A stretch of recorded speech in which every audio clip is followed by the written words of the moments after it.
Magandang umaga muli sa ating mga kapatid at tayo po ay magpapatuloy ng ating pong series sa isang very exciting and very relevant and very practical na paksa. At ito po ay ang pag-uusap natin sa Christian liberty, sa kalayaan ng konsensya o kalayaan ng Kristiyano. So we have been studying this for the past few weeks and ngayon po ay dadako tayo sa part 4. Actually, I tried to finish it today but as I study ay medyo mahaba pa talaga kasi nga po marami ang sabihin natin ang nalilito dito at hindi maliwanag. Kaya I intended na pahabain pa ito so that we can have more time na ating pong mapagbulay-bulayan at mapag-aralan ang paksa po na ito. So this morning, pag-aaralan po natin yung chapter 21, paragraph 3. Ito po yung pagbuluktot sa kalayaan ng Kristiyano. So if you have your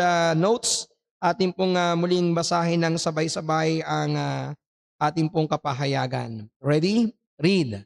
1689, Baptist Confession of Faith, chapter 21, paragraph 3. Sila na nasa pagpapanggap ng kalayaang Kristiyano ay gumagawa ng anumang kasalanan o nag-iingat sa puso ng anumang makasalanang pagnanasa. Sa ginagawa nila ay binabaluktot nila ang pangunahing layunin ng biyaya ng Ebanghelyo sa ikapapahamak ng kanilang mga sarili. Sa gayon ay lubos nilang sinisira ang layunin ng kalayaang Kristiyano. Iyon ay dahil pinalaya mula sa mga kamay ng lahat ng ating mga kaaway, tayo ay makapaglilingkod sa Panginoon ng walang takot, sa kabanalan at katwiran sa harap niya sa lahat ng mga araw ng ating mga buhay. So, pinamagatan natin ito, yung chapter 21, paragraph 3, which is the last paragraph, pagbaluktot sa kalayaan ng Kristiyano. So, ang pansinin natin dito mga kapatid, ang layunin ng Christian liberty o ng kalayaang Kristiyano matapos tayong iligtas mula sa kamay ng lahat ng ating mga kaaway, ay ito, tayo ay makapaglingkod sa Panginoon ng walang takot, sa kabanalan at sa katwiran. Kumbaga, ang pinaka-intensyon, layunin ng ating Christian liberty ayon sa ating pag-aaral na ito ay para tayo ay makapaglingkod sa ating Panginoon ng walang takot. Makapaglingkod tayo ng merong kabanalan.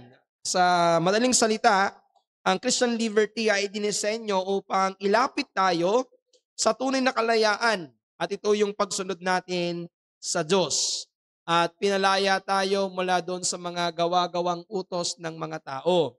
Kaya tandaan natin na yung mga nagtuturo na dahil meron ka ng kalayaan ng Kristiyano ay maaari ka nang gumawa ng anumang bagay kahit na ng kasalanan, ay sumisira, bumabaluktot, at hindi nila nauunawaan yung pangunahing layunin o tinuturo ng kalayaang Kristiyano. So bilang paalaala sa ating mga kapatid, ang kalayaan ng Kristiyano ay hindi nangangahulugang kalayaan na magkasala.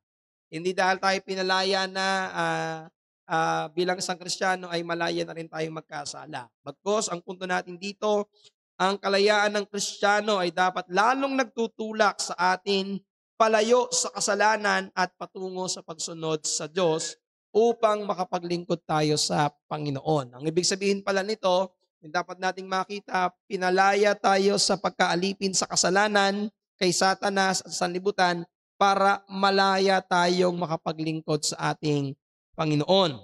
Ang ibig sabihin, dapat nating gamitin ang ating kalayaan para sa adhikain ng Panginoon.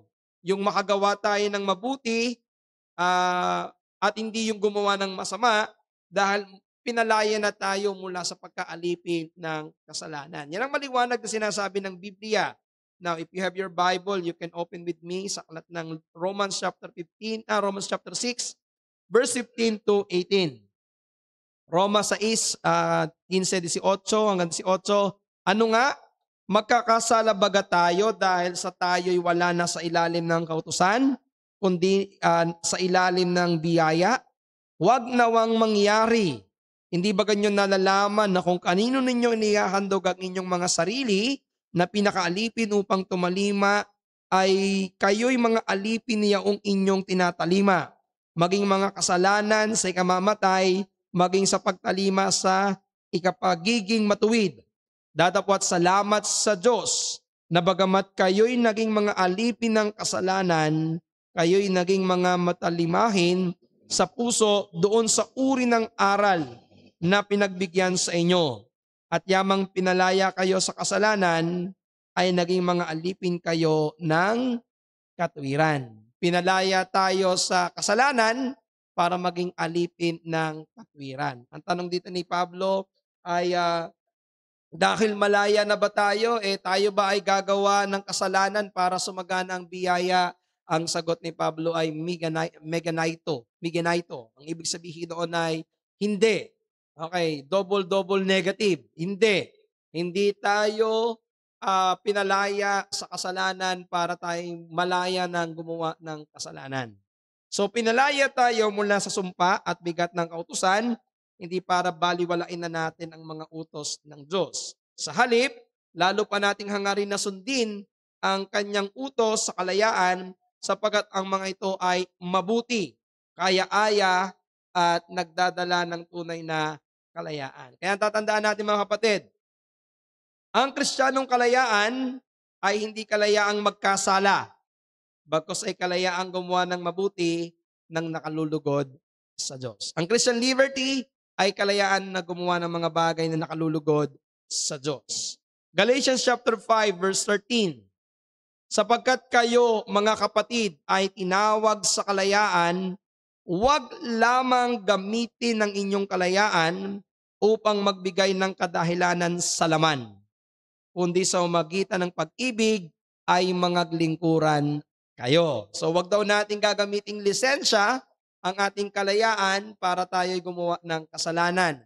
Sabi ng Luke chapter 1, 74-75, na ipinagkaloob sa atin na yamang nangaligtas sa kamay ng ating mga kaaway, ay paglingkuran natin siya ng walang takot sa kabanalan at katwiran sa harapan niya sa lahat ng ating mga araw. So ay pinapakita dito, again, iniligtas tayo mula sa kasalanan upang malaya tayong makapaglingkod sa Diyos sa kabanalan at katwiran sa lahat ng araw ng ating buhay. So, dapat maging maliwanag sa atin itong katotohanan na ito na nung tayo ay alipin ng kasalanan, hindi tayo malayang makagawa ng katwiran.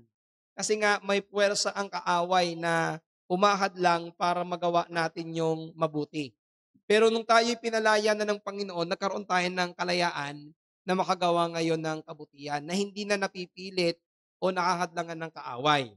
Sabi ng unang Pedro chapter 2 verse 16, na gaya ng kayo'y mga laya at ang inyong kalayaan ay hindi ginagamit na balabal ng kasamaan, kundi gaya ng mga alipin ng Diyos. So, anong ibig sabihin po nito?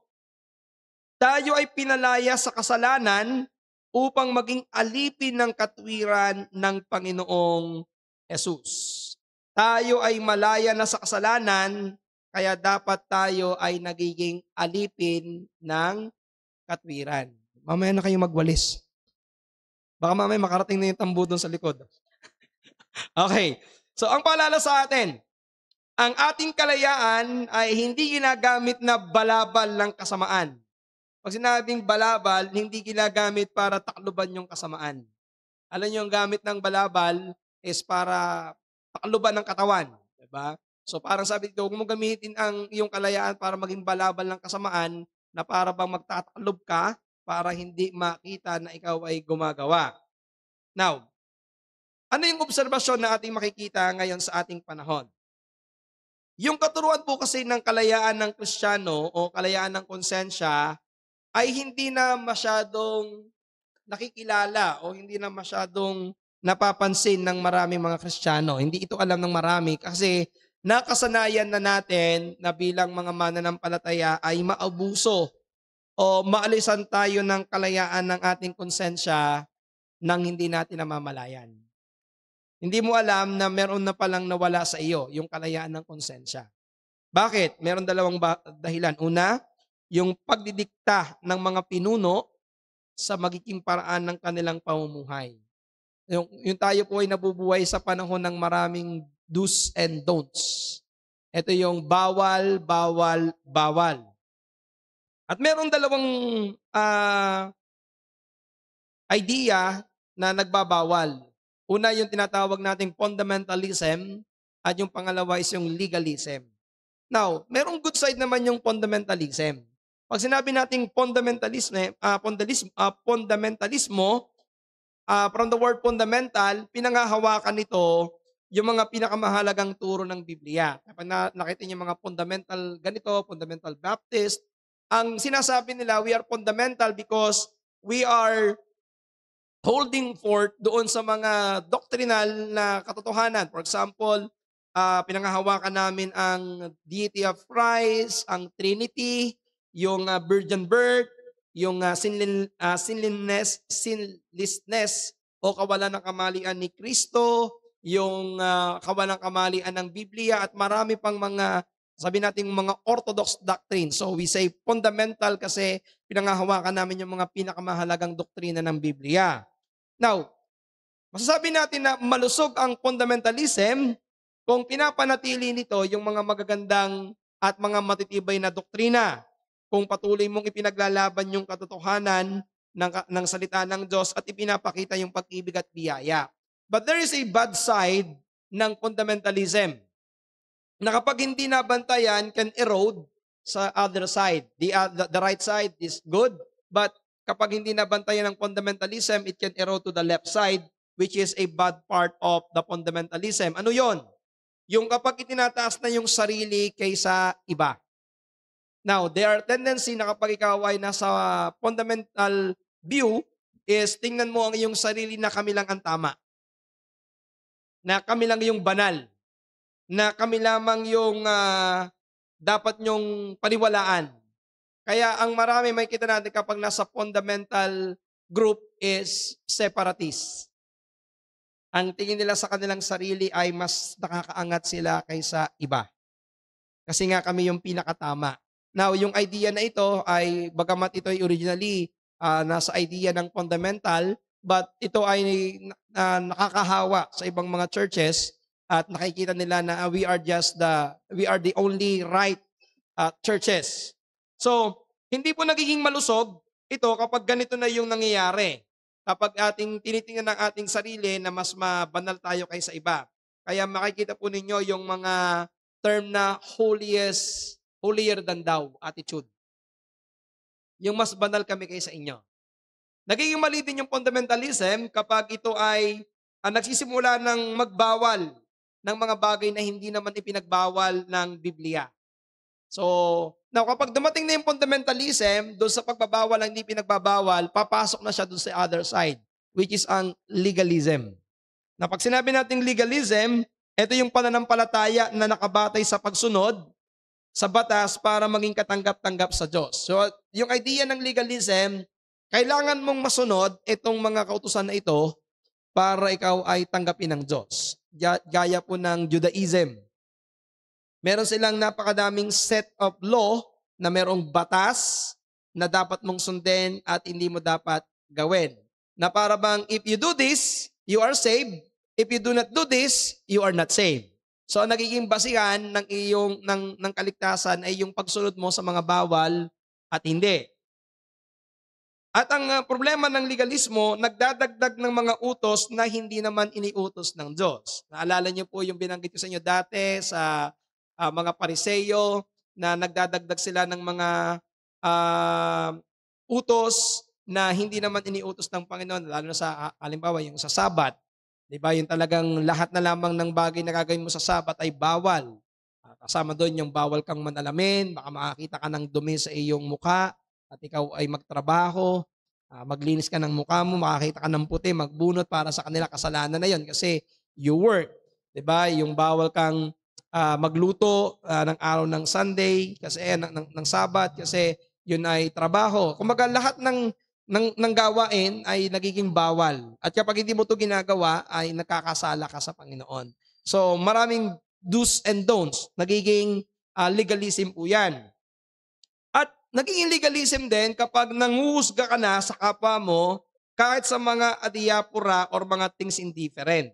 Naalala niyo yung pinag-aralan natin, yung adiapura, ito yung mga bagay na ah, moralmente neutral. Pag sinabi natin na moralmente neutral is hindi siya masama in itself at hindi siya mabuti in itself. Wala siyang kasalanan. Hindi siya mabuti, hindi siya masama. Now, sa legalismo, ginagamit nila yung pagbabawal upang maging batayan ng katwiran. So kaya kung makikita ninyo, ito yung kabanalan, ganito ang gawin natin para masabing tayo ay banal. Ito yung nagiging dahilan, yung legalism, nagiging kasangkapan para kontrolin ang tao. Na para maging robot ka, in a sense na ito lang yung pwede mong gawin at hindi mo pwedeng gawin. Nagiging dahilan din ito upang magkaroon ka ng tingin na gaya doon sa fundamentalism na ako ay mas banal kaysa sa iyo kasi nagagawa ko ito, ikaw ay worldly, ikaw ay makamundo kasi hindi mo nagagawa ito. Halimbawa po ng legalism ay ito, hindi ka tunay na Kristiyano kung hindi ganito ang suot mo. O kaya naman, hindi ka totoong mananampalataya kapag nagsa-celebrate ka pa ng Christmas. Kasi dapat, ang Christmas kasi, pagan worship yan. Nagsimula, originate niyang pagan worship. So, ibig sabihin, if you celebrate Christmas, you are participating sa pagan worship. So, hindi ka Kristiyano pag ikaw ay nagsa-celebrate ng Christmas. O kaya naman, makikita natin, ito yung mga pagbabawal, hindi kayo Kristiyano kapag nakikinig kayo ng ganitong mga music. Dapat ganito lang, dapat Christian song lamang, dapat hindi mga secular song o kaya worldly songs.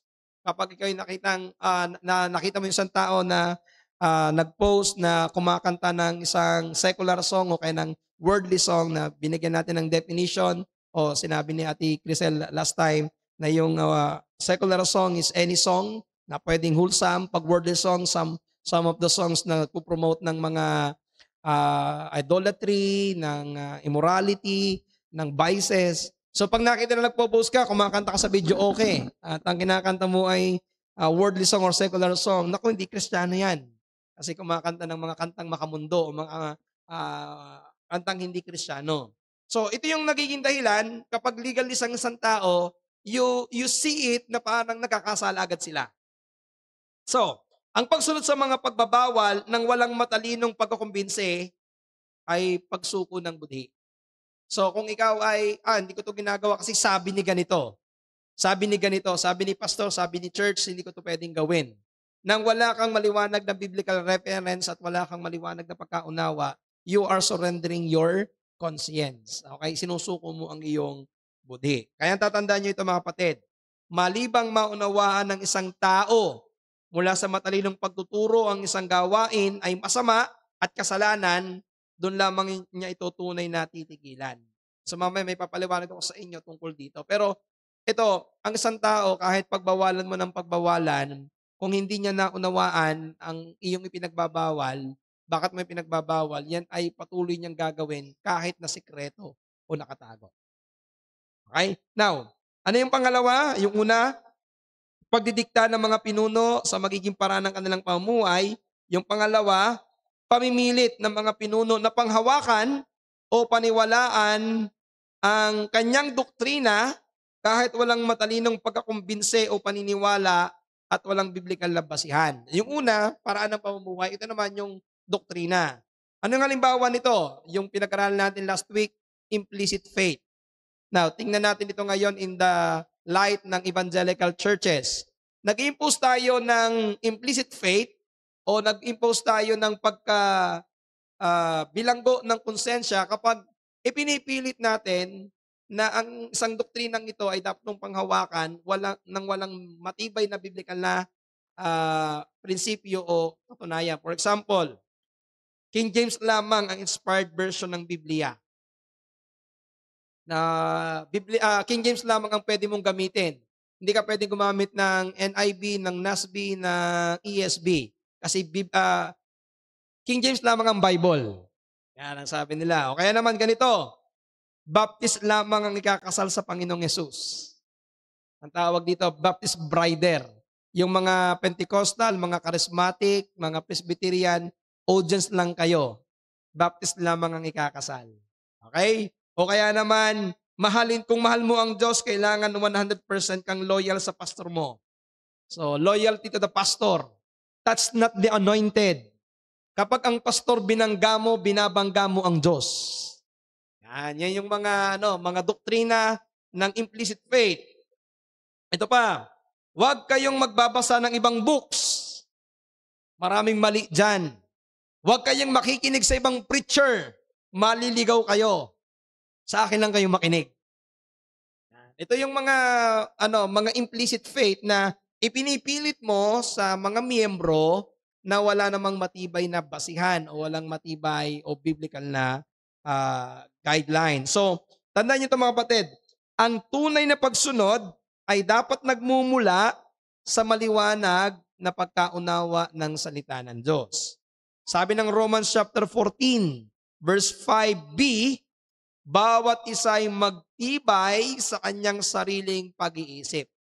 So dapat meron kang maliwanag na pagkaunawa na ito ay isang biblical na katotohanan, kaya hindi mo siya dapat gawin o kaya pwede mo siyang gawin. Kaya ang paalala sa atin, ang utos ng tao ay hindi dapat gawing tanikala sa budhi. So pinapakita sa atin, hindi mo dapat abusuhin sa pamamagitan ng pamimilit. Hindi mo rin dapat abusuhin ng kalayaan sa pamamagitan ng pagiging malayang gumawa ng kasalanan. Now, ang tanong na ngayon ay ito. Medyo mahaba kasi ito kaya hinati ko. Ang naging tanong ngayon dito is, paano dapat gamitin ang kalayaan ng isang Kristiyano? Paano ko kailangan gamitin o paano ko magagamit yung Christian liberty? So ito po'y galing sa Grace and Granite Appendix 1, Navigating the Gray Areas of Life. Itong aking mga prinsipyong ito ay nakuha ko po dito sa article na ito. So, pasin niyo po ito na yung mabilis na pagdami ng mga adiapura or mga things indifferent. In other words, yung mga gray areas.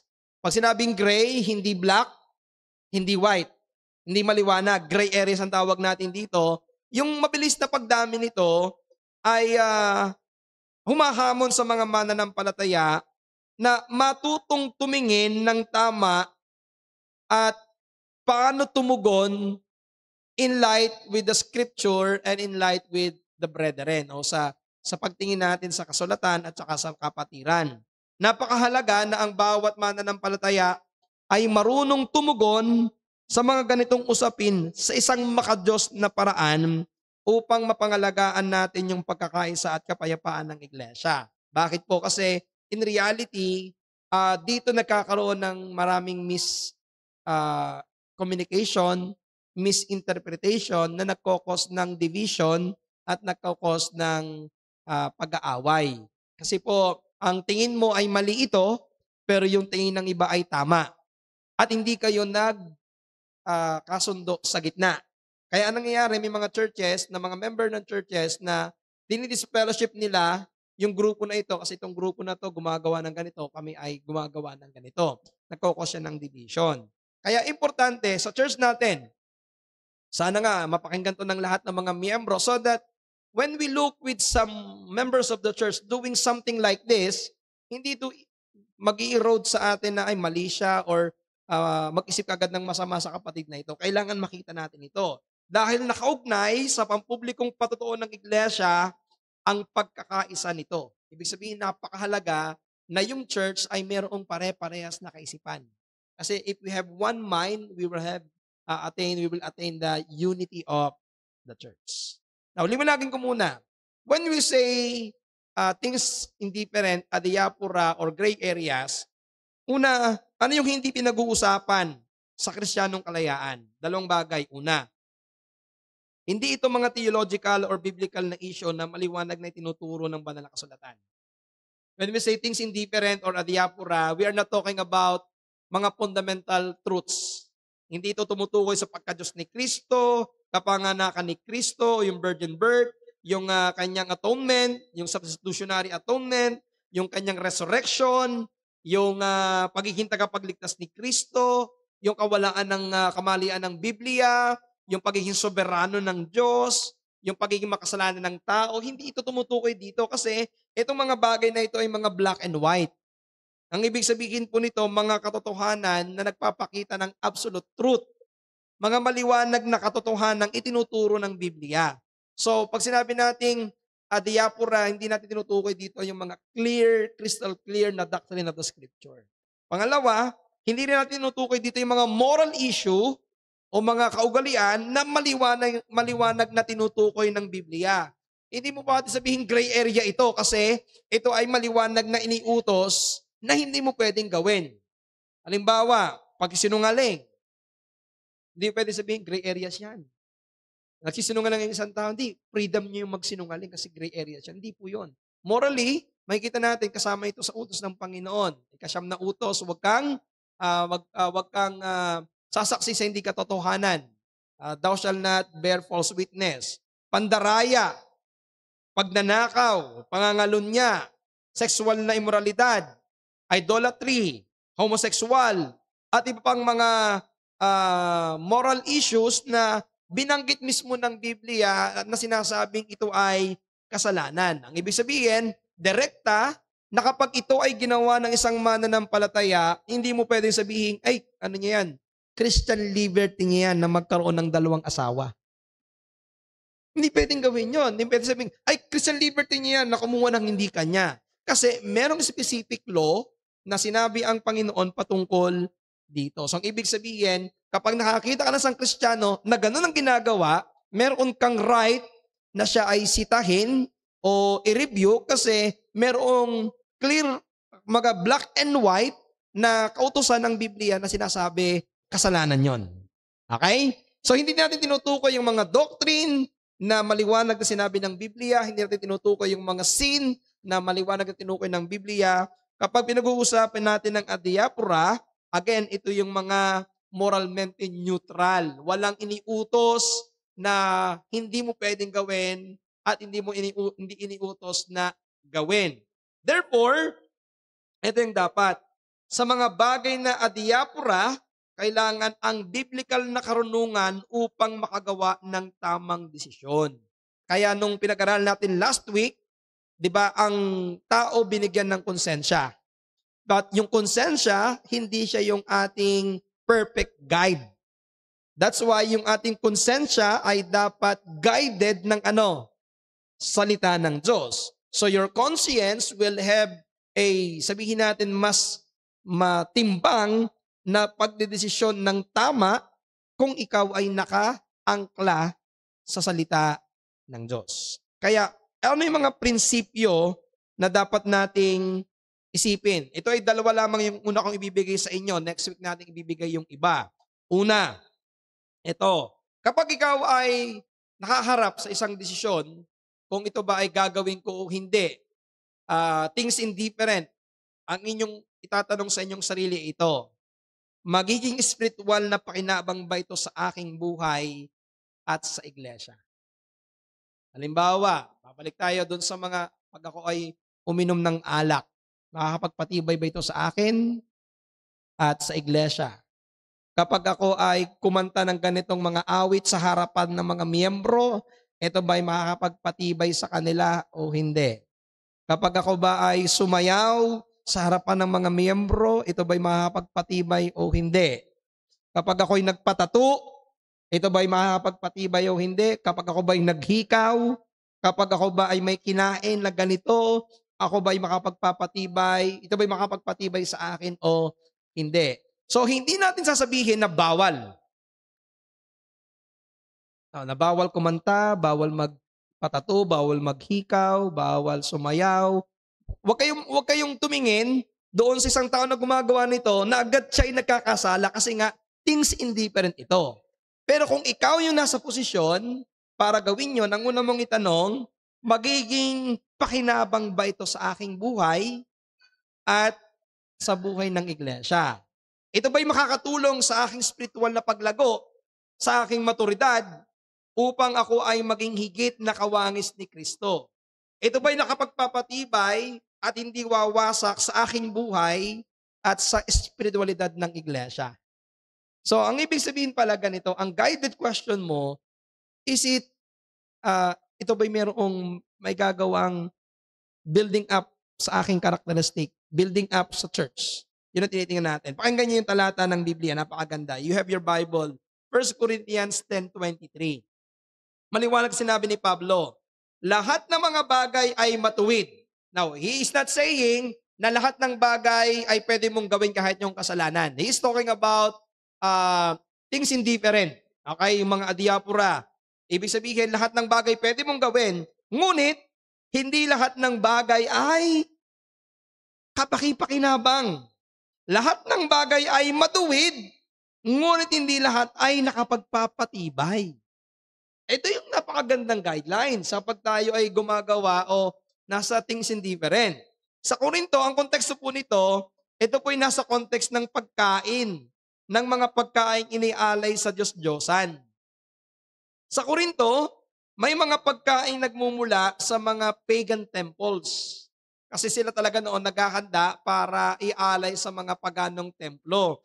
Ang nagiging tanong dito ngayon, pwede bang kainin yung mga pagkain inialay sa templo? Now, ang sagot dito ni Pablo, pwede mong kainin. Dahil in reality, ang Diyos-Diyosan ay wala namang kabuluhan. In reality, wala naman talagang nangyayari doon sa karne. Kasi ang tinatanong dito, pwede bang kainin? Kasi pagkatapos pong ialay, ibebenta sa palengke yung mga karning inialay. Ang tanong daw ba, pwede mo bang bilhin yung pagkain na inialay? Sabi ni Pablo, pwede. Kasi wala naman talagang nangyari. Now, ang ating pong pag-relate dito ay yung pagkain natin ng mga pagkain sa piyesta. Kaya ang nagiging tanong dito, pwede ba kaming kumain ng pagkain sa piyesta? Ang sinasabi dito, sa nakakasala kung ikaw ay nagpa-participate sa pag-aalay. Pero hindi ka nagkakasala kung kakainin mo yung inialay. Pagkatapos nilang gawin yung kanilang pag-aalay. So sa atin, ang relation natin dito sa piyesta, nagkakasala ka if you celebrate with them. Kasi ito'y pag-aalay o pagdiriwang ng kanilang mga santo. Pero walang nangyari doon sa pagkain. Kaya pag binasa niyo yung 1 Corinthians, pwede ba akong kumain? Nabanggit ko ito last week at nagpalakpakan pa kayo. Pag dumating ang pagkain sa iyo, kung ayaw mong maguluhan ng konsensya mo, huwag ka nang magtanong kung saan ang galing. Ito ba'y galing sa piyesta? Ito ba'y inihandog? Pero ang sabi ganito, kapag sinabi sa iyo, na nagbigay sa iyo, ito'y inihandog namin sa Diyos-Diyosan, huwag mo nang kainin para sa kanila. Para hindi, kumbaga para alam nila na hindi ka nakikipag-participate sa kanilang ginagawa. Okay? Bibigyan ko pa yan ng maliwanag na talata next week. So, ngayon, ang gustong sabihin ni Apostol Pablo, pero, eto ang pansinin nyo, malaya kang kumain, pero kung may mga manghihinang kapatid na iisipin na sumasamba ka sa Diyos-Diyosan o matutuksong bumalik sa dati nilang pamumuhay, mas mabuting iwasan na lamang ito. So kung halimbawa, may dumating sa inyong pagkain na galing sa piyestahan, tapos biglang merong kasama kang kapatiran na hindi informed sa ganitong doktrina. Sa view niya, hindi pwedeng kainin yon. Sa view mo, lantakan mo ng lantakan lahat ng pagkain, wag na lang magtanong. Pero alam mo sa kanya na hindi po pwede. So ano gagawin mo? Ayon sa pagtuturo natin, kung merong mas mahinang kapatid, hindi mo to gagawin para sa kanyang kapakanan. Kasi ang iyong kalayaan ng konsensya ay dapat mong tingnan kung ito ba'y makakatibay sa church, sa kapatiran. So ang ibig sabihin pala ganito, ang pag-ibig, yung prinsipyo sa kapatid ay mas mataas kaysa paggamit ng iyong kalayaan. So yung naging tanong sa atin ng bisita natin dito, where do we draw the line ng paggamit ng ating kalayaan? Ang ibig sabihin, ang linya dito is kung ito ba'y makakasama sa iyong kapatid.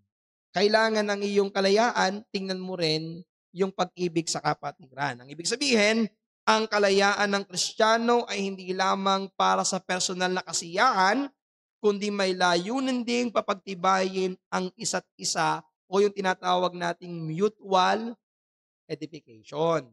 Kaya hindi dahil pwede ay gagawin mo na.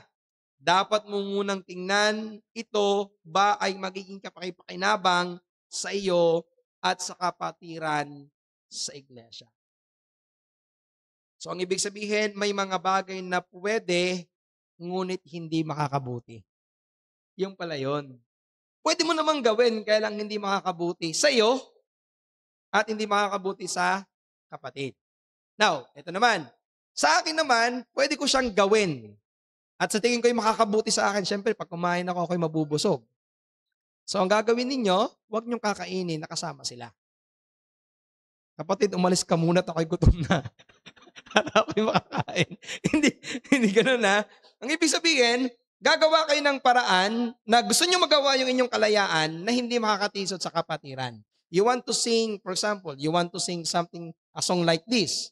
Huwag kang mag-ayaya ng mga kapatiran na hindi kayang gawin yung ginagawa mo. At huwag ka rin mag-ayaya ng kapatiran na mapipilit siyang gawin yung ginagawa mo nang against sa kanyang konsensya. Therefore, in things indifferent, isa rin sa i-consider ninyo, yung kasama ninyo, kung ito ba ay pare-parehas kayo o merong mahinang kapatid. If there's a weaker vessel, weaker Christian, ang kailangan mong tingnan is yung kanyang consideration. Okay po? So, ang titingnan nyo, pwede, ito, hindi lahat ng bagay na pwede ay nakakabuti. Tingnan nyo kung ito ba ay nakakabuti sa iyong spiritualidad, sa mga mahinang kapatid at sa iglesia. Kaya ito yung inyong dapat na gawin. Kaya huwag lamang tanungin kung pwede ba ito. Ang tanungin mo, may pakinabang ba ito sa akin at sa iba? Nakapagpatibay ba ito sa akin at nakapagpatibay ba sa iglesia? Ngayon, kung hindi nakakatulong upang mapalakas ang pananampalataya mo at ang kapatid mo, hindi mo ito dapat gawin kahit pwede. Nakuha niyo po? Kung hindi pa na makakapagpalago sa iyo, kahit pwede mong gawin, huwag mong gawin kasi hindi siya makakatulong. Hindi pala po pwedeng, gusto ko lang gawin. Kailangan ang basihan mo, kaya mo siya gagawin, makakatulong sa iyo at sa iyong iglesia. So, yun ang una. Pangalawa, magpapabagal ba ito sa aking pagtakbo sa takbuhin ng buhay Kristiyano? Yung bang gagawin kong ito, things indifferent, adiapura, is makakatulong sa akin para magdire-diretso ako sa aking pagtakbo. Ibig sabihin, again, may mga gawain naman na hindi masama. Ngunit maaaring maging pabigat, distraction, or pagmumula ng tukso. In things indifferent, inherently there is nothing wrong. But doing this may affect you. May affect yung iyong paglakad bilang isang Kristiyano. Kaya ang punto dito, iwasan ang anumang bagay na magdaragdag lamang ng bigat sa ating spiritual na prioridad. So yung things indifferent, hindi natin ipinagbabawal kasi nga hindi sinabi ng Biblia bawal. Pero ano dapat mong gawin? Tingnan mo, kapag ginawa ko ba to, hindi ba siya magiging pabigat sa akin? Kasi yun yung sinabi ng Hebrews chapter 12, verse 1. Napakaganda na sinabi dito. Kaya't yamang nakukukup tayo ng makapal na bilang ng mga saksi, ito po yun, itabi namang walang liwag ang bawat pasan at ang pagkakasalang pumipigil sa atin, ating takbuhing may pagtitiis, ang takbuhing inilagay sa harapan natin. So makikita nyo dito, merong pinag-iba yung Book of Hebrews. Sabi niya dito, itabi muna yung walang liwag, yung bawat pasan, at merong another one, at pagkakasalang pumipigil sa atin. So yung una, yung sinabi niyang iwasan ng mga pasan o yung weights, hindi ito laging kasalanan. Bagkus anumang mga bagay na pwedeng makahadlang sa ating espiritual na paglago. So sinabi niya, automatically, yung kasalanan dapat mong tanggalin. Kasi ito ay natural na nakapagpapabagal sa atin yung kasalanan. Pero meron din daw na mga weights o mga pabigat na hindi naman talaga kasalanan, pero kapag ginagawa mo, pwedeng makapagpabigat sa iyo. Halimbawa, sobrang trabaho na umaagaw ng oras sa Diyos. Masama bang magtrabaho? Hindi. Pero kung ikaw ay napaka-workaholic, na wala ka nang inisip kundi magtrabaho mula umaga hanggang hapon, at itong trabahong ito ay umaagaw na ng iyong oras sa Diyos, ang ibig sabihin niyan, kailangan mong alisin. Now, don't get me wrong, ibig sabihin, Pastor, wag na kami magtrabaho. Hindi. Ang sinasabi, kung nagiging pabigat na sa iyo, halimbawa, ang trabaho mo ay 22 hours at 2 oras na lamang ang iyong pahinga. Anong paghahangad mo? Yumaman ka ng yumaman. Diba? O kaya naman sa halip na 8 hours lamang is nagiging 12 hours o kaya naman ay 16 hours na talagang ang oras mo ay nakagugol na lamang sa trabaho. Ang trabaho is adiyapura. Ano siya? Things indifferent siya. Pero pwede siyang maging pabigat sa iyo kung siya ay iyong aabusuhin. Halimbawa pa, pangalawa, relasyon na nagpapahina sa spiritual na paglalakbay. Diba? Meron kang relasyon sa iyong kaibigan na hindi maganda. Na yung relasyon mo sa iyong kaibigan ay nagiging dahilan para ikaw ay humina sa iyong paglalakbay. Kasi yung iyong kaibigan ay nagdadala sa iyo para ikaw ay tuksuhin gumawa ng kasalanan. O kaya maagang pakikipagrelasyon. Hindi ka pa naman pala handang mag-asawa, nakipagrelasyon ka na. Nabigatan ka ngayon. Bumagal ang iyong pagtakbo sa pananampalataya kasi yung relasyon na ito ay naging dahilan para ikaw ay manghina. Now, mali ba yung pakikipagrelasyon? Hindi. Pero meron tamang panahon para hindi siya maging kabigatan.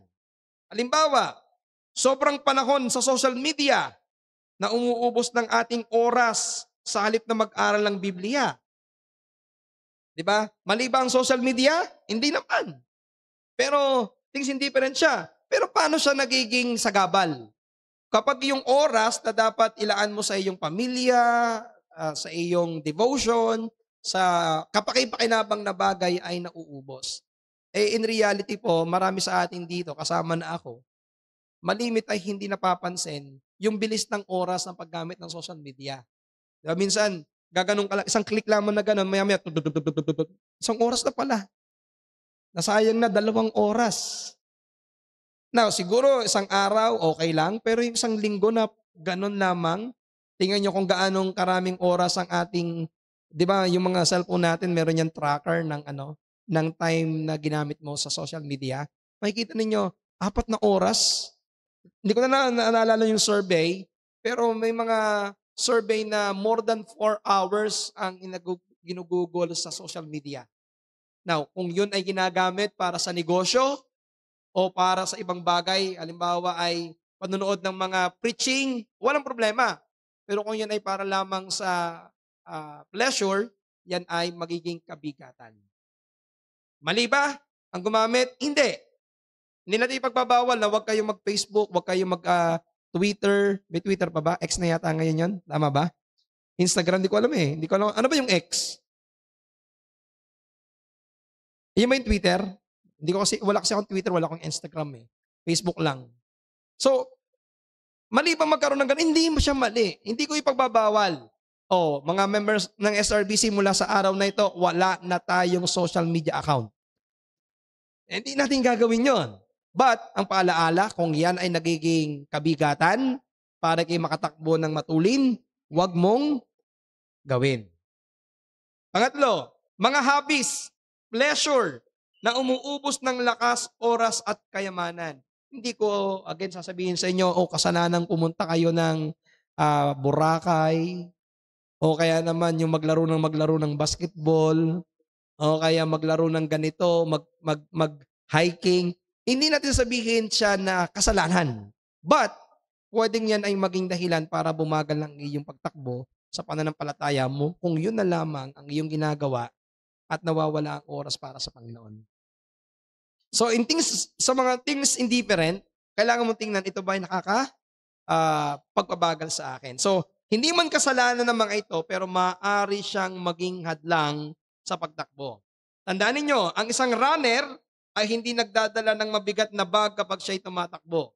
Ito man ay 100-meter dash, ito man ay 200, 500-meter, lalong-lalo na sa marathon. Ganito rin ang buhay ng Kristiyano. Iwasan o tanggalin ang mga hindi nakakatulong o nakakahadlang o pabigat sa paglago. Kailangan yung tanggalin yung mga nakakabigat sa inyo. Hindi siya kasalanan, automatically yung kasalanan, kailangan nating tanggalin. No question asked. Yung mga moral issue na binanggit natin kanina, no more question. You need to remove it kasi talaga nakakapagpabigat yon.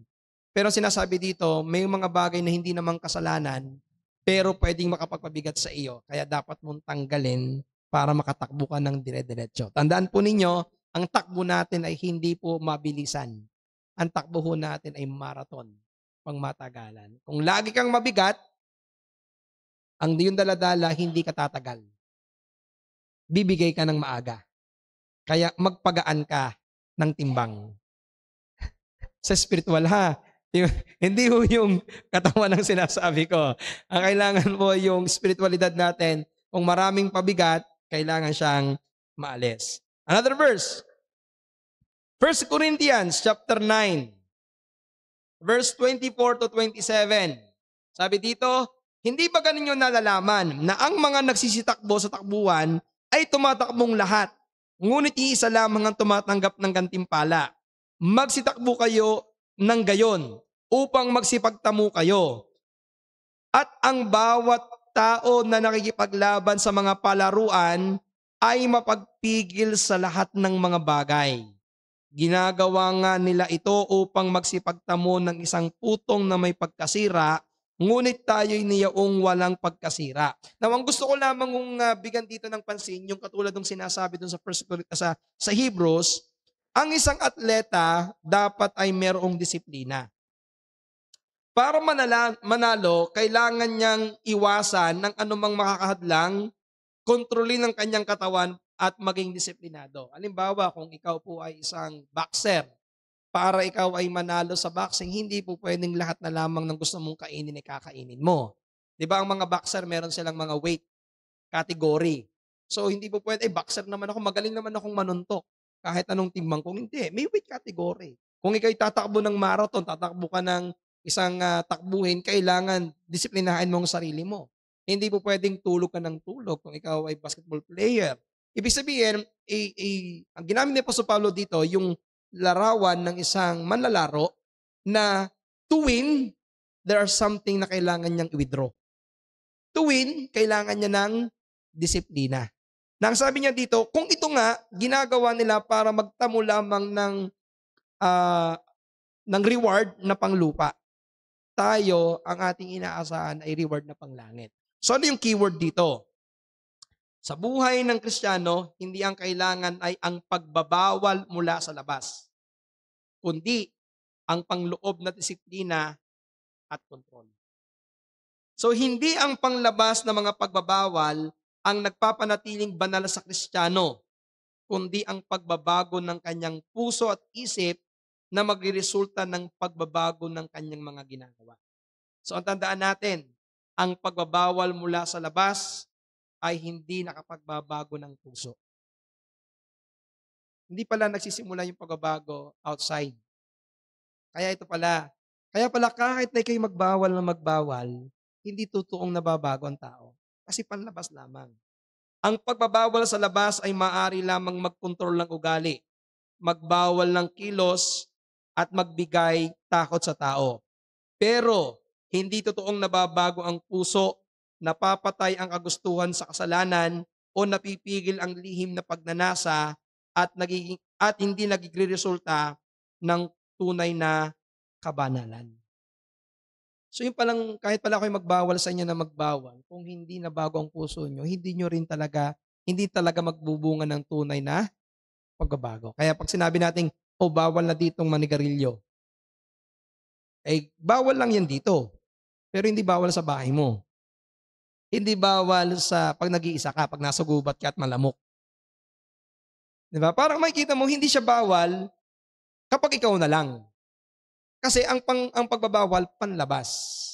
Pero pag ang naging pagbabago ay panloob, kahit hindi ipagbawal sa panlabas, magre-resulta ng pagbabago ng buhay. Kaya ito pala yung punto ni Pablo sa Colossians chapter 2, verse 20 to 23, yung sinabi niya, ang mga bagay na wag hawakan, wag tikman, wag galawin, ay walang kapangyarihan na pigilin ang pagpipigil ng laman. Kaya kahit damihan natin ng pagbabawal, ang tao ay makakaharap pa rin ng paraan kung hindi siya tunay na binago sa loob ng kanyang puso. So meron nga yata akong nakita, hindi ko matandaan kung parang nabanggit ko sa inyo to yung mga Rizalista sa isang bundok doon sa Davao na meron silang 42 laws na nakasulat doon sa kanilang tablet. Kasama doon yung bawal magpagupit ng buhok, bawal yung ganito, 42 laws ng bawal. Nantingin ng marami sa atin, kapag maraming pagbabawal, nagbabago. Pero hindi pala yon. Ang kailangan pala na magkaroon ng pagbabago ay ang loob. Kaya ang tunay na kabanalan ay bunga ng panloob na disiplina at hindi panlabas na pamimilit. Kaya ano yung sinabi ni Pablo doon sa binasa natin kanina sa 1 Corinthians 9:27, hinahampas ko ang aking katawan at sinusupil. So hindi sinabi ni Pablo na sinusupil ako ng mga tao, na inuutusan ako ng mga pastor, o pinagbabawalan ako ng iglesia. Kundi ang sinabi ni Pablo, sinusupil ko ang aking sarili, ang aking katawan. Ang ibig sabihin, ako mismo ang nagdidisiplina sa aking sarili. So ang tandaan natin, ang panlabas na pagbabawal ay pansamantala lamang, pero ang disiplinadong puso, ang pangmatagalan. So ang panlabas na pagbabawal ay nagpapabago sa harap ng tao, pero ang panloob na disiplina ay nagpapabago sa kabuuan ng tao. So ang punto natin dito, ang malayang Kristiyano ay hindi nangangailangan ng mahabang listahan ng bawal. Ang kailangan niya ay ang buhay na handang sumunod sa Diyos. So ito pala yung kailangan natin. Hindi mo kailangan nating maglagay dito ng do's and don'ts sa church natin. Ang kailangan natin dito, matutunan natin yung pagbabago ng ating buhay. Pagbabago ng ating puso. And I will end with this. Ang panloob na disiplina ay pinapakita sa tatlong bagay. Self-control. Pagbabago ng pag-ipigil ng sarili. So hindi pagkontrol ng tao, kundi yung bunga ng Espiritu. Ang kailangan nating matutunan ay hindi do's and don'ts. Ang kailangan natin ay self-control. Isa yan sa bunga ng Espiritu. Pangalawa, karunungan. Kailangan ng turuan natin ang ating mga miyembro na magkaroon ng karunungan na magdesisyon sa mga things indifferent.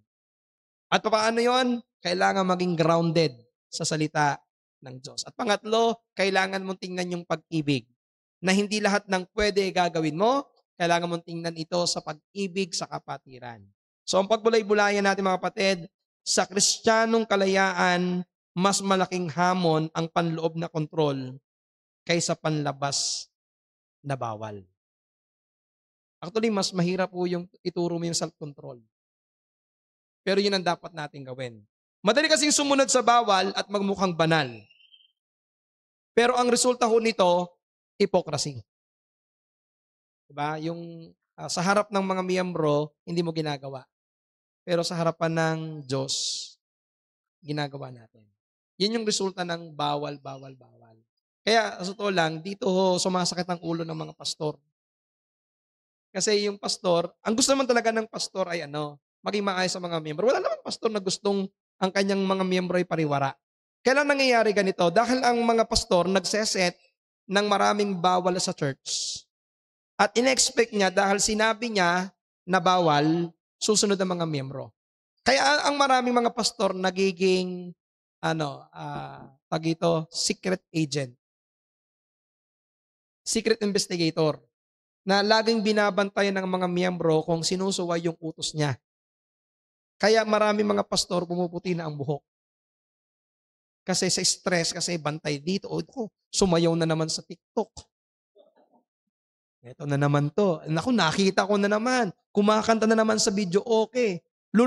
Nakita ko na naman, nandun na naman sa SM, naglalaro na naman doon sa nag-uubos na naman ang pera niya sa paglalaro sa mga ganito. Naku, kita ko na naman. Nakita ko kasama doon sa mga player ng Mobile Legend. Binabantayan niya, kaya ang tingin niya hindi nagbabago kasi ang kanyang perception, pinagbawal na pero ayaw niyong sumunod. Ang nangyari, hypocrisy. So, mga kapatid, ito, ang dapat nating tingnan, again, mabago ang kanilang puso.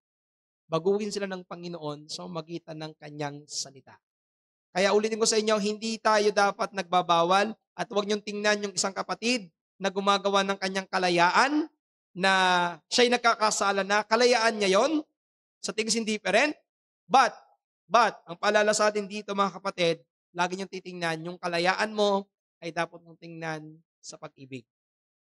Kapag mayroong kapatid sa iyo na nagsabi, kapatid, ako ay hindi maganda sa aking paningin, o hindi parang sa tingin ko lang ako ay natitisod, o ako ay na-stumble, pag-uusapan din natin yan next week, kailangan mong i-consider. Hindi nyo pwedeng sabihin, kalayaan ko to. Kailangan mong tingnan yung kapatid mo sa Panginoon. So, ang punto natin dito, kaya hindi pagbabawal ang kailangan, kundi reformasyon. Isang pusong ginawang masunurin sa Diyos.